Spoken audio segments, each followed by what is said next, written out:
Hello എല്ലാവർക്കും നമസ്കാരം. പുതിയൊരു വീഡിയോയിലേക്ക് സ്വാഗതം. നമുക്കിന്ന് ഈ വീഡിയോയിലൂടെ monetary policy in post Keynesian economics എന്താണെന്ന് മനസ്സിലാക്കാം.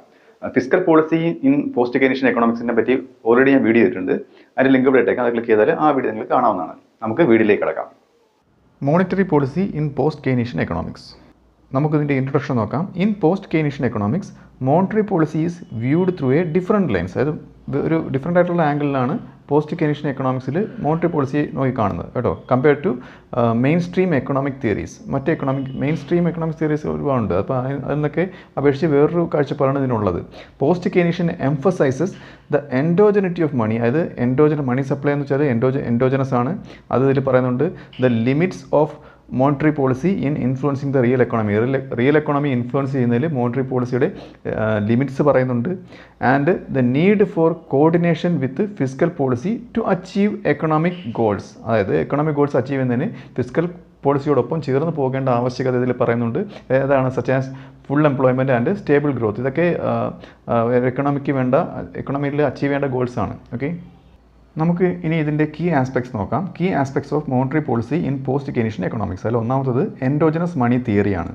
അതായത് നമുക്കറിയാം, unlike the mainstream view where the central bank controls the money supply exogenously. അത് സെൻട്രൽ ബാങ്കിൻ്റെ കൺട്രോൾ എന്ന് പറഞ്ഞാൽ എക്സോജനസ് ആയിട്ടാണ് മണി സപ്ലൈ ഡിറ്റർമിൻ ചെയ്യുന്നത്. അത് എക്സോജനസ് മണി തിയറിയാണ്. എന്നാൽ ഇതിലാണെങ്കിലോ പോസ്റ്റ് കെയ്നീഷ്യൻ ആണെന്നുണ്ടെങ്കിലോ they argue that money is created endogenously. എങ്ങനെയാണ് എൻഡോജനസ് ആയിട്ട് ക്രിയേറ്റ് ചെയ്യുന്നത്? By the banking system in response to demand from borrowers. അതായത് ആൾക്കാരുടെ പണത്തിനുള്ള ഡിമാൻഡ് അനുസരിച്ച് ലോൺ എടുക്കാൻ അല്ലെങ്കിൽ ഇൻവെസ്റ്റ് ചെയ്യാനൊക്കെ ആൾക്കാർ മുന്നോട്ട് അതിനനുസരിച്ചാണ് മണി സപ്ലൈ ഡിറ്റർമിൻ ചെയ്യുന്നത്. എൻഡോജനസ് ആയിട്ടാണ് ചെയ്യുന്നത് എന്നാണ് ഇതിൽ പറയുന്നത്. അതിൻ്റെ കൂടെ പറയാനുള്ള മറ്റൊരു പോയിൻ്റാണ് banks create money by issuing loans. Banks എങ്ങനെയാണ് മണി ക്രിയേറ്റ് ചെയ്യുന്നത്? അതായത് ലോൺസ് കൊടുക്കുന്നതിലൂടെയാണ് ബാങ്ക്സ് മണി ക്രിയേറ്റ് ചെയ്യുന്നത്. ഓക്കെ, ആൾക്കാരുടെ ഡിമാൻഡ് അനുസരിച്ച്. ഓക്കെ, ആൻഡ് ദ സെൻട്രൽ ബാങ്കിൻ്റെ ജോലി ഇവിടെ എന്താണ്? Central bank accommodates this by providing reserves as needed. Okay, കുറച്ച് പൈസ സെൻട്രൽ ബാങ്കിൻ്റെ കയ്യിൽ റിസർവ് ആയിട്ട് വെക്കുന്നു. ഇതാണ് സെൻട്രൽ ബാങ്ക്. ഇത്ര മാത്രമേ ഈ എൻഡോജനസ് മണിയിൽ സെൻട്രൽ ബാങ്കിൻ്റെ പങ്ക് വരുന്നുള്ളൂ. അപ്പോൾ therefore the money supply is driven by the demand for credit. അതായത് വായ്പ എടുക്കാനുള്ള ആൾക്കാരുടെ ഡിമാൻഡ് അനുസരിച്ച് ആണ് മണി സപ്ലൈ തീരുമാനിക്കുന്നത്. ഇതിലുപരി rather than being directly controlled by the central bank. അതായത് സെൻട്രൽ ബാങ്ക് ഡയറക്റ്റ് കൺട്രോൾ ചെയ്യുന്നതിനുപരി, അതായത് എക്സോജനസിനുപരി എൻഡോജനസ് ആയിട്ടാണ് മണി സപ്ലൈ തീരുമാനിക്കുന്നതെന്നാണ് പറയുന്നത്. പിന്നീട് ഇവർ പറയുന്നത് വെച്ചാൽ അടുത്ത പോയിൻ്റായിട്ട് പറയുന്നത് limited effectiveness of interest rate policy. Interest rate പോളിസിയോട് ഇവർക്ക് അത്ര താല്പര്യമൊന്നുമില്ല പോസ്റ്റ് കെയ്നീഷ്യൻസിന്. അതായത് പോസ്റ്റ് കെയ്നീഷ്യൻസ് ആ സ്കെപ്റ്റിക്കൽ. അവർക്ക് ചില ഡൗട്ടുകൾ, അതായത് അത്ര കൂടുതൽ അവർ അതിന് പ്രാധാന്യം കൊടുക്കുന്നില്ല. About the effectiveness of manipulating interest rates as a primary tool for economic മാനേജ്മെൻറ്റിന്. അതായത് ഒരു രാജ്യത്തിൻ്റെ സമ്പദ് വ്യവസ്ഥ കൈകാര്യം ചെയ്യുന്നതിന്, അതായത് ഇൻട്രസ്റ്റ് റേറ്റ് ഏറ്റക്കുറച്ചിൽ വരുത്തിക്കൊണ്ട് അത് മാനേജ് ചെയ്യുന്നതിനോട് ഇവർക്ക് വലിയ താല്പര്യമില്ല. ഓക്കെ, ആർഗ്യൂ ദാറ്റ് അവർ വാദിക്കുന്നത് interest rate changes often have limited and uncertain effects. ഇങ്ങനെ ചേഞ്ച് ചെയ്ത് കഴിഞ്ഞാൽ പലപ്പോഴും ഇൻട്രസ്റ്റ് റേറ്റ് മാറ്റിക്കൊണ്ടിരുന്നു കഴിഞ്ഞാൽ ഒരു അൺസർട്ടൺ ആയിട്ടുള്ള എഫക്റ്റാണ് ഉണ്ടാക്കുന്നത്. ഇതിൽ ഓൺ ഇൻവെസ്റ്റ്മെൻറ്റ് ആൻഡ് അഗ്രിഗേറ്റ് ഡിമാൻഡിലും ഇൻവെസ്റ്റ്മെൻറ്റിലൊക്കെ ഒരു നിശ്ചയമില്ലാത്ത ഒരു തീർച്ചയില്ലാത്ത ഒരു ഉറപ്പില്ലാത്ത ചേഞ്ചസ് ഉണ്ടാകും. അതുകൊണ്ട് ഇതിനോട് ഇവർക്ക് വലിയ താല്പര്യമില്ല. ഇതിനോടൊപ്പം പറയുന്ന മറ്റൊരു പോയിന്റ് ഇതാണ്. During periods of economic down turns. അതായത് എക്കണോമി ഡൗൺ ആയിട്ട് നിൽക്കുമ്പോഴത്തേക്ക്, അല്ലെങ്കിൽ ലിക്വിഡിറ്റി ട്രാപ്പൊക്കെ ഉണ്ടായി നിൽക്കുമ്പോഴത്തേക്ക്, ലിക്വിഡിറ്റി ട്രാപ്പിൻ്റെ വീഡിയോ ഞാൻ ചെയ്തിട്ടുണ്ട്, ലിങ്ക് ഇവിടെ ഇട്ടേക്കാം. അത് ക്ലിക്ക് ചെയ്താൽ ആ വീഡിയോ കാണാവുന്നതാണ് കേട്ടോ. അപ്പോൾ ഇങ്ങനെയുള്ള സിറ്റുവേഷൻസിൽ lowering interest rate may not sufficiently stimulate borrowing and investment. അതായത് ഇങ്ങനെ ഇൻട്രസ്റ്റ് റേറ്റ് കുറയ്ക്കുന്നത് പിന്നെ ഇൻവെസ്റ്റ്മെൻറ്റ് സ്റ്റിമുലേറ്റ് ചെയ്യണമെന്നില്ല. ഓക്കെ, ബോറോയിങ്ങും ഇൻവെസ്റ്റ്മെൻറ്റൊക്കെ സ്റ്റിമുലേറ്റ് ചെയ്യണമെന്നില്ല, കൂട്ടണമെന്നില്ല. Because businesses and consumers may lack confidence. അവർക്ക് അവരുടെ ഇതിനോടുള്ള ഒരു ഫലവത്താകുമോ എന്നുള്ളൊരു കോൺഫിഡൻസ്, അവരുടെ ഒരു ആത്മവിശ്വാസത്തോടെ കുറയുകയാണ് ചെയ്യുന്നത്. Or face other constraints. അവർക്ക് മറ്റു ചില കാര്യങ്ങൾ ചെയ്യേണ്ടതുള്ളത് കൊണ്ട് ചിലപ്പോൾ ചില ബിസിനസ്സിൻ്റെ എയിം എന്ന് വെച്ചാൽ സർവൈവൽ ആയിരിക്കാം. ഓക്കെ, അതുകൊണ്ട് അവർ ഇതിനോട്, അതായത് ഇൻവെസ്റ്റ്മെൻറ്റ് കൂട്ടണമെന്നില്ല ഇങ്ങനെ ഇൻട്രസ്റ്റ് റേറ്റ് കുറച്ചത് കൊണ്ട്. ഓക്കെ, അടുത്തെന്ന് പറയുന്നത് മോണിറ്ററി പോളിസി ആൻഡ് അൺസർട്ടനിറ്റിയാണ്. അതിൽ വരുന്നത് post Keynesians emphasize the role of fundamental uncertainty in economic decisions. അതായത് ഇവർ ഒരു ഫണ്ടമെൻ്റലായിട്ടുള്ള ഒരു എക്കണോമിക് ഡിസിഷൻസിൽ ഫണ്ടമെൻ്റൽ ആയിട്ടുള്ളൊരു അൺസർട്ടനിറ്റി ഇവർ അതിന് പ്രാധാന്യം കൊടുക്കുന്നുണ്ട്. അതായത് എല്ലാ ഏജൻസിൻ്റെയും എക്കണോമിക് ഡിസിഷൻസ് എന്താണ് ഒരു സേർട്ടൺ ആയിട്ടുള്ള ഞാൻ ഫ്യൂച്ചറിൽ പ്രോഫിറ്റ് തന്നെയാണ് ഉണ്ടാക്കാൻ പോകുന്നത് എന്നൊരു ഉറപ്പില്ലാത്ത ഡിസിഷൻസ് അതാണ് ഇവർ ഉദ്ദേശിക്കുന്നത് കേട്ടോ. അപ്പം നോക്കാം നമുക്ക് ഇൻവെസ്റ്റ്മെൻറ്റ് ഡിസിഷൻസ് ഇൻ പെർട്ടിക്കുലർ, അതായത് ഫേംസ് എടുക്കുന്ന ഇൻവെസ്റ്റ്മെൻറ്റ് ഡിസിഷൻസ് അവർ ഒരു പുതിയ മെഷീനറി മേടിച്ച് ഇൻസ്റ്റാൾ ചെയ്യാൻ ശ്രമിക്കുമ്പോഴോ അല്ലെങ്കിൽ എക്സിസ്റ്റിംഗ് ബിസിനസ് എക്സ്പാൻഡ് ചെയ്യാൻ ശ്രമിക്കുമ്പോഴോ in particular are driven by long time expectations and confidence. മനസ്സിലായത് ലോങ് ടൈമിൽ ഒരു പ്രതീക്ഷ വെച്ചുകൊണ്ടാണ് ഇവർ ചെയ്യുന്നത് rather than short time interest rate. ഇപ്പം ഇൻട്രസ്റ്റ് റേറ്റ് എത്രയുണ്ട്, ഇപ്പം ഇൻട്രസ്റ്റ് റേറ്റ് കുറവാണോ കൂടുതലാണോ എന്നുള്ളതല്ല കാര്യം, അവർ ലോങ് ടൈം ആയിട്ടാണ് എയിം ചെയ്യുന്നത്. അതുകൊണ്ടാണ് ഇവരൊരു അൺസർട്ടനിറ്റി ഇതിൽ കൽപ്പിക്കുന്നത് കേട്ടോ, അതിന് ഊന്നൽ കൊടുക്കുന്നത്. അപ്പം ഈ കാരണം കൊണ്ട് because of this they argue that monetary policy alone cannot reliably guide the economy toward full employment. അതായത് മോണിറ്ററി പോളിസിക്ക് മാത്രം ഇങ്ങനൊരു കാരണം കിടക്കുന്നത് കൊണ്ട് ഒരു ഫുൾ എംപ്ലോയ്മെൻറ്റിലേക്ക് എക്കണോമി കൊണ്ടുചെല്ലാൻ കഴിയത്തില്ല. And that it has a relatively weak influence on long time economic growth and stability. അത് ലോങ് ടൈം ആയിട്ടുള്ള ഒരു ഗ്രോത്ത് സ്റ്റെബിലിറ്റി ഇങ്ങനെ അച്ചീവ് ചെയ്യേണ്ട കാര്യത്തിൽ മോണിറ്ററി പോളിസിക്ക് വളരെ വീക്കായിട്ടുള്ളൊരു സ്വാധീനമാണ് ഉള്ളത് എന്നാണ് ഇവരുടെ അഭിപ്രായം. അടുത്തെന്ന് പറയുന്നത് കോർഡിനേഷൻ വിത്ത് ഫിസ്ക്കൽ പോളിസിയാണ്. അതായത് ഫിസ്ക്കൽ പോളിസിയോടൊപ്പം ചേർന്ന് വേണം ഇത് ഓപ്പറേറ്റ് ചെയ്യാൻ എന്നാണ് പറയുന്നത്. നോക്കാം. Post Keynesians advocate for a close coordination between monetary and fiscal policy. രണ്ടും തമ്മിലൊരു ക്ലോസ് ആയിട്ടുള്ള കോർഡിനേഷൻ ഉണ്ടാവണം അങ്ങോട്ടും ഇങ്ങോട്ടും. Okay they believe that monetary policy should support expansionary fiscal policy. Okay monetary policy expansionary fiscal പോളിസിയെ സപ്പോർട്ട് ചെയ്യണം. Expansionary fiscal policy നമുക്കറിയാം government spending കൂട്ടിയിട്ട് ടാക്സ് റേറ്റ് കുറയ്ക്കുന്നത്. ഓക്കെ ഇങ്ങനെ വരുമ്പോഴത്തേക്ക് എന്ത് ചെയ്യും, കൂടുതൽ ആൾക്കാർക്ക് തൊഴിലവസരം കിട്ടും, കൂടുതൽ ഇൻവെസ്റ്റ്മെൻറ്റുകൾ നടക്കും. ഓക്കെ അപ്പോൾ എസ്പെഷ്യലി ഡ്യൂറിങ് റിസഷൻ ടൈമിലാണ് അത് ചെയ്യേണ്ടത്, or periods of high unemployment ഉള്ള സാഹചര്യത്തിൽ. ഓക്കെ ആൾക്കാർക്ക് തൊഴിലവസരങ്ങൾ കൂടുതൽ കിട്ടുന്നതിന് വേണ്ടി ഇങ്ങനെ ചെയ്യണം. ഓക്കെ മോണിറ്ററി പോളിസി ഈ എക്സ്പാൻഷറി ഫിസ്ക്കൽ പോളിസി സപ്പോർട്ട് ചെയ്യണം. അപ്പം the central bank's role should be to keep interest rate low. അപ്പോൾ ഇങ്ങനെ വരുമ്പോഴത്തേക്ക് എക്സ്പാൻഷറി ഫിസ്ക്കൽ പോളിസി അപ്ലൈ ചെയ്യുമ്പോഴത്തേക്ക് ഗവൺമെൻറ് ജോലി എന്താണ്, സെൻട്രൽ ബാങ്കിൻ്റെ ജോലി എന്താണ്, അത് ഇൻട്രസ്റ്റ് റേറ്റ് കുറച്ച് വയ്ക്കുക. Okay low and stable to support government spending. അപ്പോഴാണ് ഇങ്ങനെ വരുമ്പോഴത്തേക്കാണ് ഗവൺമെൻറ് സ്പെൻഡിങ്ങിന് ഒരു സപ്പോർട്ട് ഉണ്ടാകത്തുള്ളൂ. ആൻഡ് ഇൻവെസ്റ്റ്മെൻറ്റ്, അപ്പം ഗവൺമെൻറ് സ്പെൻഡിങ് ഇൻവെസ്റ്റ്മെൻറ്റ് ഇതിനൊക്കെ ഒരു സപ്പോർട്ട് ഉണ്ടാവും. Rather than focusing narrowly on inflation. Okay ഇൻഫ്ലേഷനിൽ മാത്രം ഫോക്കസ് ചെയ്യാതെ ഫിസ്ക്കൽ പോളിസിയും കൂടെ സഹായിക്കണം, എന്നാലേ എക്കണോമിക് ഗ്രോത്ത് അച്ചീവ് ചെയ്യാൻ പറ്റത്തുള്ളൂ. Okay inflation targeting or monetary aggregates. ഈ മോണിറ്ററി അഗ്രിഗേറ്റ്സ് ഇൻഫ്ലേഷൻ ഇതിൽ മാത്രം ടാർഗറ്റ് ചെയ്യാതെ ഈ ഫിസ്ക്കൽ പോളിസി എക്സ്പാൻഷറി ഫിസ്ക്കൽ പോളിസിയും കൂടെ സഹായിച്ച് മുന്നോട്ട് പോയി കഴിഞ്ഞാൽ എക്കണോമിക് ഗ്രോത്ത്, അതായത് മാക്രോ എക്കണോമിക് എയിംസ് ഒക്കെ അച്ചീവ് ചെയ്യാം. അടുത്തത് credit allocation and financial regulation ആണ്. അതായത് post Keynesian economics emphasise the need for active credit policies and financial regulation. അതായത് ഒരു ആക്റ്റീവായിട്ടുള്ള ക്രെഡിറ്റ് പോളിസിയും ഫൈനാൻഷ്യൽ റെഗുലേഷനും കൊണ്ടുവരണം. ഓക്കെ അതിന് ഇവർ ഊന്നൽ നൽകുന്നുണ്ട്. എന്തിനു വേണ്ടിയാണ്? To ensure that credit is directed towards productive and socially beneficial uses. അതായത് കൊടുക്കുന്ന വായ്പകൾ പ്രൊഡക്റ്റീവായിട്ടുള്ള പർപ്പസിൽ അല്ലെങ്കിൽ സമൂഹത്തിന് ഗുണമുള്ള രീതിയിൽ പോകുന്ന രീതിയിൽ ഒരു റെഗുലേഷൻ ഫൈനാൻഷ്യൽ റെഗുലേഷൻ കൊണ്ടുവരണം. Rather than speculative activities. അതായത് ഊഹക്കച്ചവടം, ഇപ്പോൾ ഷെയർസൊക്കെ മേടിച്ച് അങ്ങനെയുള്ള ഇൻവെസ്റ്റ്മെൻറ്റ് നടത്തുന്നതിന് ഉപരി പ്രൊഡക്റ്റീവായിട്ടുള്ള എന്തെങ്കിലും നിക്ഷേപിക്കുന്നതിനുള്ള ആ ഒരു സ്ട്രിക്റ്റ് ആയിട്ടുള്ള ഒരു ഫൈനാൻഷ്യൽ റെഗുലേഷൻ കൊണ്ടുവരണമെന്ന് ഒരു അഡ്വക്കേറ്റ് ചെയ്യുന്നുണ്ട് കേട്ടോ.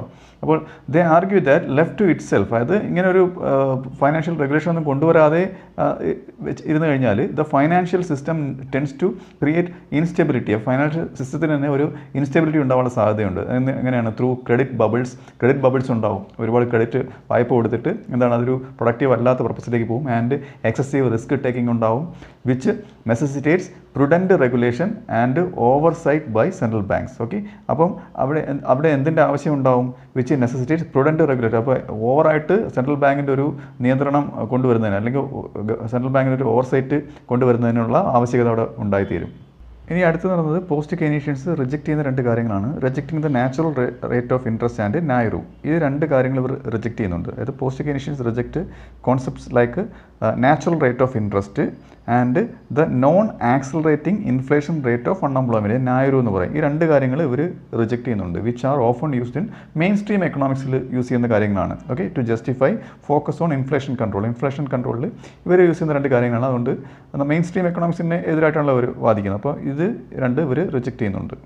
അതായത് ഇവർ പറയുന്നത് നേരത്തെ പറഞ്ഞ കാര്യങ്ങളെല്ലാം they argue that these concepts are based on flawed assumptions, അതായത് പോരായ്മകളുള്ള അസംഷൻസ് ആണ് നേരത്തെ പറഞ്ഞത് അവരുടെ അഭിപ്രായത്തിൽ, പോസ്റ്റ് കെയ്ൻഷ്യൻസിൻ്റെ അഭിപ്രായത്തിൽ. Okay, about labour markets and inflation dynamics, ഇതിനെക്കുറിച്ച് ഇൻഫ്ലേഷൻ കുറിച്ച് ലേബർ മാർക്കറ്റ്സിനെ കുറിച്ചുള്ള പോരായ്മകളുള്ള അസംഷൻസ് ആണ് ഇവർ വെച്ചിരിക്കുന്നത്. ഓക്കെ, അപ്പം എന്നാണ് ഇവരുടെ അഭിപ്രായം. ഇൻസ്റ്റെഡ് അതിന് പകരം ഇവർ മുന്നോട്ട് വയ്ക്കുന്നത് എന്താണ്, they focus on achieving full employment, അതായത് ഇവർ ഫുൾ എംപ്ലോയ്മെൻറ്റ് അച്ചീവ് ചെയ്യുന്നതിനുള്ള ഫോക്കസ് ചെയ്യുന്നത്. And consider inflation to be managed through, അതായത് ഇൻഫ്ലേഷൻ മാനേജ് ചെയ്യേണ്ടത് എങ്ങനെയാണെന്നാണ്, through a combination of fiscal പോളിസിയിലൂടെ മാനേജ് ചെയ്യണം, വേജ് പോളിസിയിലൂടെ, അല്ലെന്നുണ്ടെങ്കിൽ ടാർഗറ്റഡ് ഇൻ്റർവെൻഷൻസിലൂടെയൊക്കെയാണ് ഇൻഫ്ലേഷൻ മാനേജ് ചെയ്യേണ്ടതെന്നാണ് ഇവരുടെ അഭിപ്രായം. അടുത്ത് പറയുന്നത് monetary policy in a financially fragile economy, ഫൈനാൻഷ്യലായിട്ട് വീക്കായിട്ടുള്ള എക്കണോമിയിൽ ഉള്ള മോണിറ്ററി പോളിസി, അതിനെപ്പറ്റി ഇവരെന്താണ് പറയാൻ നോക്കാം. Drawing from hymen മിൻസ്കീസ് financial instability hypothesis. Okay, ഇവരുടെ ഹൈപ്പോസിസ് പ്രകാരമാണ് ഇവർ പറയുന്നത് post Keynesians recognize the inherent instability of financial markets, അതായത് സ്വാഭാവികമായിട്ട് ഫൈനാൻഷ്യൽ മാർക്കറ്റിനുള്ള ഒരു ഇൻസ്റ്റെബിലിറ്റി ഉണ്ട്. അതിനെപ്പറ്റി ഇവർ ഈ ഹൈമൻ മിൻസ്കിയുടെ ഹൈപ്പോസിസിലൂടെ ഇവർ ചൂണ്ടിക്കാണിക്കുന്നുണ്ട്.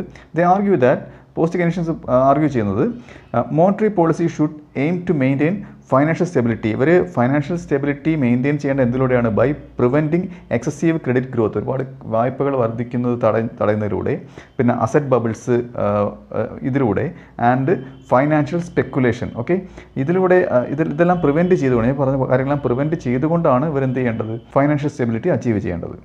അടുത്തത് central bank as lender of last resort, അതായത് ലെൻഡർ ഓഫ് ലാസ്റ്റ് റിസോർട്ട് എന്ന് പറയുന്നത് ബാങ്കുകൾ, അതായത് സാധാരണ കൊമേഴ്സ്യൽ ബാങ്കുകൾക്ക് കടക്കെണിയിൽ വരാൻ നേരത്ത് അവർക്ക് അവസാനമായിട്ട് ഒരു അത്താണി എന്നുണ്ടെങ്കിൽ അവസാനമായിട്ട് ചോദിക്കാനുള്ള വായ്പ എടുക്കാനുള്ള ഒരേ ഒരു മാർഗ്ഗം എന്ന് പറയുന്നത് സെൻട്രൽ ബാങ്കാണ്. അതാണ് ഈ ഫംഗ്ഷൻ കൊണ്ട് ഉദ്ദേശിക്കുന്നത്. ഓക്കെ, അതിനെപ്പറ്റി ഇവർ പറയുന്നത് ഇതാണ്, the post Keynesian view also emphasises the importance of the central bank's role as a lender of last resort. അതായത് ഇതിനെപ്പറ്റി അവർ ഊന്നി പറയുന്നുണ്ട്, ഒരു എടുത്ത് പറയുന്നുണ്ട്. ഓക്കെ, എന്തിനു വേണ്ടിയാണ് ഇവർ പറയുന്നത്, to prevent financial crisis and maintain the stability of the banking system. അപ്പം ഫൈനാൻഷ്യൽ ക്രൈസിസ് ഇല്ലാതാക്കുന്നതിനും ബാങ്കിങ് സിസ്റ്റത്തിനെ സ്റ്റേബിളായിട്ട് നിർത്തുന്നതിനും ഇതിൻ്റെ പങ്ക്, ഈ lender of the last resort എന്ന ഫംഗ്ഷൻ്റെ പങ്ക് ഇവർ പോസ്റ്റ് കെയ്നീഷ്യൻസ് എടുത്ത് പറയുന്നുണ്ട് കേട്ടോ. അപ്പോൾ ഇതിൽ എന്തൊക്കെ വരും, this involves providing liquidity to banks, അത് ഡ്യൂറിങ് ഫൈനാൻഷ്യൽ ഡിസ്ട്രെസ്, അതായത് അവർക്ക് കടം, ഞാൻ നേരത്തെ പറഞ്ഞ പോലെ കടം വരുമ്പോഴത്തേക്ക് ഒരു ലിക്വിഡിറ്റി കൊടുക്കുക, ഫണ്ട് കൊടുത്ത് സഹായിക്കുന്നത് വരും, അതിലുൾപ്പെടും. And actively managing financial stability, അത് ആക്റ്റീവായിട്ട് ഫൈനാൻഷ്യൽ സ്റ്റെബിലിറ്റി മാനേജ് ചെയ്യുന്ന കാര്യത്തിൽ വരും. Rather than solely focusing on controlling inflation or money supply, അതിൽ ഫോക്കസ് ചെയ്യുന്നതിന് ഉപരി, ഇൻഫ്ലേഷനിലും മണി സപ്ലൈയിലും ഫോക്കസ് ചെയ്യുന്നതിനുപരി ബാങ്കുകളെ, കൊമേഴ്ഷ്യൽ ബാങ്കുകളെ രക്ഷിച്ചെടുക്കുന്ന കാര്യത്തിൽ, അതായത് അവരെ കടക്കണിൽ നിന്ന് മുക്തരാക്കുന്ന കാര്യത്തിലും അങ്ങനെ ഒരു ഫംഗ്ഷനിൽ ഇവർ ഊന്നൽ കൊടുക്കുന്നുണ്ട്. ഇതിൻ്റെ കൺക്ലൂഷനായിട്ട് നോക്കിക്കഴിഞ്ഞാൽ, in post Keynesian economics monetary policy is seen as a supportive, ഒരു സപ്പോർട്ടീവായിട്ടുള്ള ടൂളായിട്ടാണ് ഇതിൽ ഇവർ കാണുന്ന മോണിറ്ററി പോളിസിയെ, rather than a primary tool എന്നതിലുപരി ഒരു സപ്പോർട്ടീവ് ടൂളായിട്ടാണ് ഇത് കാണുന്നത്. Okay, for achieving macroeconomic goals achieve ചെയ്യാനുള്ള ഒരു സപ്പോർട്ടീവ് ടൂളാണ്. അപ്പോൾ പ്രൈമറി ടൂൾ എന്തായിരിക്കും, ഫിസ്ക്കൽ പോളിസി ആയിട്ടാണ് ഇവർ കാണുന്നത്. Okay, its effectiveness is believed to be limited by endogenous nature of money, അതായത് ഇതിന് എൻഡോജനസ് നേച്ചർ ഉള്ളത് കൊണ്ട് ഇതിൻ്റെ ഒരു എഫക്റ്റീവ്നെസ് ലിമിറ്റഡ് ആണ്. അൺസർട്ടനിറ്റി ഇൻ എക്കണോമിക് ബിഹേവിയറിൽ അൺസർട്ടനിറ്റി ഉള്ളത് കൊണ്ട് ഇതിനൊരു ലിമിറ്റഡ് ആയിട്ടുള്ള എഫക്റ്റാണ് ഉള്ളത്. ഓക്കെ, അത് മാത്രമല്ല, and the constraints of financial മാർക്കറ്റ്സിൻ്റെ കൺസ്ട്രെയിൻസ് ഉള്ളത് കൊണ്ട് ഇതെല്ലാം ഈ മോണിറ്ററി പോളിസി ലെസ് എഫക്റ്റീവ് ആണെന്നാണ് ഇവരുടെ അഭിപ്രായം. അതുകൊണ്ട് thus post Keynesians advocate for a comprehensive approach, കുറച്ചുകൂടെ വ്യാപകമായിട്ടൊരു approach, where monetary policy is closely coordinated with fiscal policy. നേരത്തെ പറഞ്ഞ പോലെ ഫിസ്ക്കൽ പോളിസിയോടൊപ്പം ചേർന്ന് പ്രവർത്തിക്കാനായിട്ടാണ് ഇവർ മോണിറ്ററി പോളിസിയുടെ അടുത്ത് പറയുന്നത്. ഓക്കെ, അതിനെ നിർദ്ദേശിക്കുന്നത്. ആൻഡ് റെഗുലേറ്ററി ഫ്രെയിം വർക്ക്സ്, അത് മാത്രമല്ല അതിനോടൊപ്പവും റെഗുലേറ്ററി ഫ്രെയിം വർക്ക്സിനോടൊപ്പവും ചേർന്ന് പ്രവർത്തിക്കുക. ഓക്കെ, എന്തിനു വേണ്ടിയിട്ട്, to promote full employment promote ചെയ്യുന്നതിന്, ഫൈനാൻഷ്യൽ സ്റ്റെബിലിറ്റി കൊണ്ടുവരുന്നതിന്, ആൻഡ് ഇക്വിറ്റബിൾ ഗ്രോത്ത് കൊണ്ടുവരുന്നതിന് വേണ്ടിയിട്ട് ഫിസ്ക്കൽ പോളിസിയോടൊപ്പം ചേർന്ന് പ്രവർത്തിക്കാനാണ് ഇവരുടെ അഭിപ്രായം. അപ്പോൾ ഈ വീഡിയോ നിങ്ങൾക്ക് മനസ്സിലായെന്ന് വിശ്വസിക്കുന്നു. അടുത്ത വീഡിയോയിലൂടെ മറ്റൊരു വിഷയമായി വീണ്ടും കാണാം.